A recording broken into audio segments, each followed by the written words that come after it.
Hello friends, YouTube channel में आपका स्वागत है। दोस्तों, यूट्यूब चैनल में हम आपके लिए लाते हैं घर से रिलेटेड वीडियो।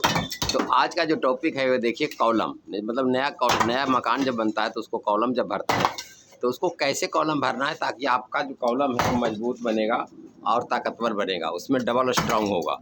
तो उसके बारे में आपको जानकारी देना चाहता हूँ। या देखिए करते क्या है लोग कि फरमा लगा करके कॉलम भर देते हैं तो वो हो जाता है बिल्कुल प्लेन, मतलब बिल्कुल चिकना हो जाता है।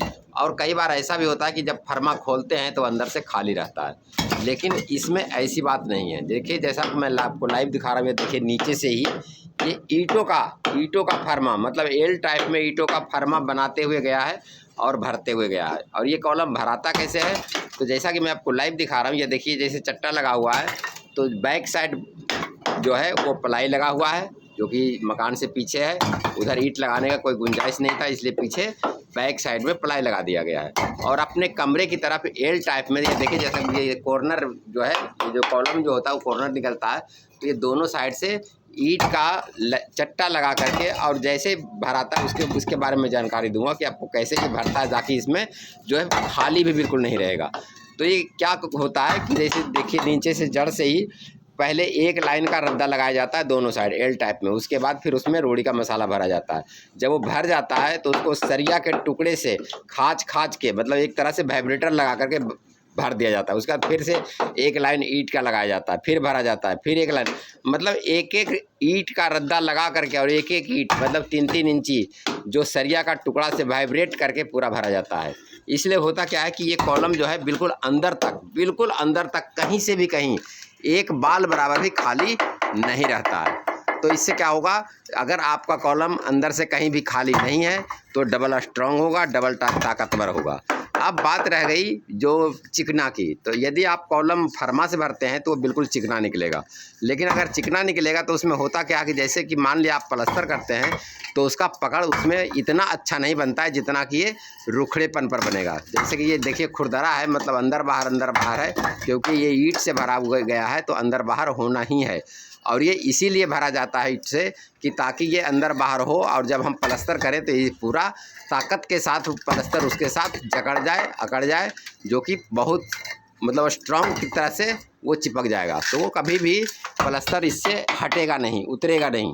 तो इसलिए आप हमेशा जब भी मकान बनाते हैं तो आप कॉलम पहले नहीं भरें। जैसा कि आप पूरे दुनिया में देखते हैं कि पहले कॉलम खड़ा कर देते हैं, बाद में दीवार लगाते हैं, तो दीवार के साथ उसकी अटैचमेंट कोई भी नहीं होती है। वो जरा सा क्या, मुझे लगता है कि 4-5 आदमी मिलकर धक्का मार देगा और दीवार गिर जाएगा 100%। लेकिन जैसा कि मैं आपको लाइव दिखा रहा हूँ, ये देखिए क्या होता है, ये पहले जो है दीवार लगाई जाती है, बाद में कॉलम भरा जाता है। जैसा कि मैं आपको ये देखिए नमूने के तौर पे दिखाता हूँ। ये देखिए ये सारी दीवारें लग चुकी है, अब कॉलम भरा जाएगा। और ये देखिए ये भी इसी तरह से ईंटों भर के लगा जाएगा। ये देखिए एक ये देखिए यहाँ तक एंड हो गया है। अब होगा क्या कि यहाँ एक लाइन एल टाइप में ईंट रखा जाएगा, फिर भरा जाएगा, फिर एक रद्दा रखा जाएगा, फिर भरा जाएगा।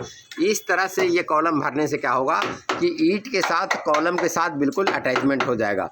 और इसमें देखिए लाइव दिखा रहा हूँ, ये देखिए बीच बीच में आपको ऐसा दिखेगा कि इस दीवार से उस दीवार तक जो है वो सरिया क्रॉस किया हुआ है। तो ये दीवार और वो दीवार बीच कॉलम के बीच से क्रॉस करके जो है ये एक दूसरे दीवार को अटैचमेंट किया गया है।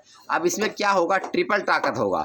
एक तो ये इस दीवार से उस दीवार तक सरिया का अटैचमेंट है, उसके बाद फिर कॉलम के बीच से जा रहा है, उसके बाद भी जब हम बाद में कॉलम भरते हैं तो ये तीनों दीवार, ये एल टाइप का दीवार है, देखिए 3 दीवार आपको दिख रहा होगा, ये टी पॉइंट है, मतलब दीवार का टी पॉइंट है।